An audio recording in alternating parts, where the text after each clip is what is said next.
If you have a Chrysler Pacifica that has the warning on the dash that says service stop start or stop start system unavailable, or maybe you have a A with a circle and an exclamation point just to the right of your odometer, most likely this is going to be the fix for your vehicle. It's super simple, but if you haven't had a vehicle that has two batteries before, you probably don't exactly know where to start. So it's very simple. Most likely the auxiliary battery for your stop start system has failed. You're gonna get a few years out of them. Once they go bad, that light is gonna come on and that system is gonna be disabled. So I'm gonna take you into the engine bay. It's very simple, and I'm gonna show you where the battery is, and I'm also gonna post an affiliate link to the battery that I purchased. This was my wife's personal vehicle, so we replaced it on hers.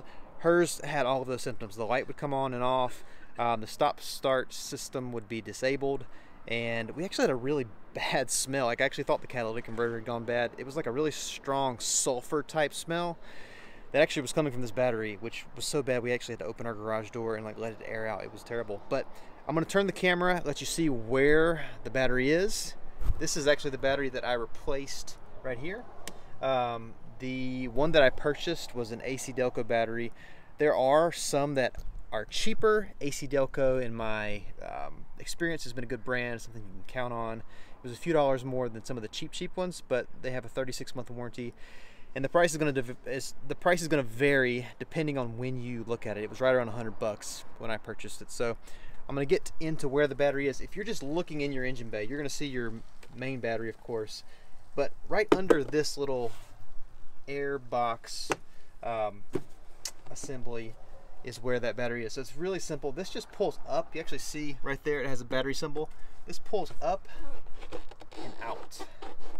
So there's little clips right here and here. They line up perfectly with where they attach. Mine actually, someone has been in here before. Someone broke mine, but no big deal.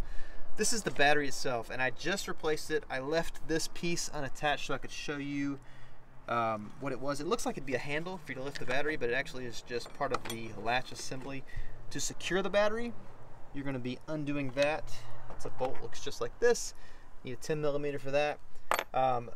The battery itself, so someone has either replaced this or has messed with it before. Someone had changed the bolts on mine. They should be two 10mm. Someone had replaced this with an 8mm, but 10mm should get you all the way around. So when I did it, anything electrical, I usually disconnect the battery cable. So I had pulled my negative before I started.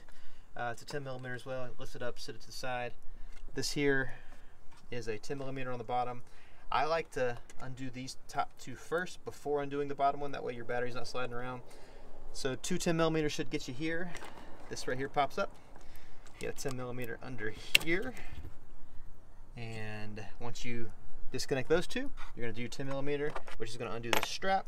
Pull your strap up, pull the battery out, place the new one in. One thing to pay attention to that I'm going to show you that may be different depending on what type of battery you get from an aftermarket standpoint.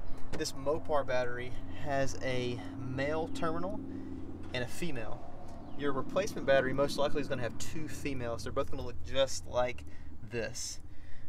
The fix for that, all you need is, instead of this little eyelet right there, so this is going to sit down, it would go around just like that, and your bolt would go on top, which is what this is.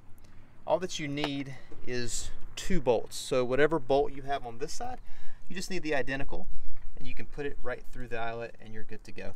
I believe the size for that is a M6 by 20 is what you would need. You can go to your auto parts store. You can actually go to Lowe's and grab one of those. I'll post a link for some that you can get on Amazon. It may be cheaper just to run to Lowe's. It's probably a 10-cent bolt. So once you replace your battery, put the new battery in, you're going to bolt everything up, 1, 2, and then you're going to lay the strap over the top. Of course, you're going to close your positive terminal cover. You're going to put this down, you're going to slide your bolt through, and you're done here. Reattach your negative if you've unhooked it. I don't know that you would have any issue if you didn't, but just as a precaution, it's safer to do that. I have seen some people online say that you would need to let this battery sit for 30 minutes or so disconnected for it to reset the auto stop start light. In my case, it didn't matter because mine was on and off and on and off. As soon as I cranked it up, it was good to go. The auto stop start was functioning as it should. So I hope that helps. There is an affiliate link which costs you nothing extra but helps keep this channel going down in the description. If you haven't, subscribe and like the channel, and I'll see you in the next video.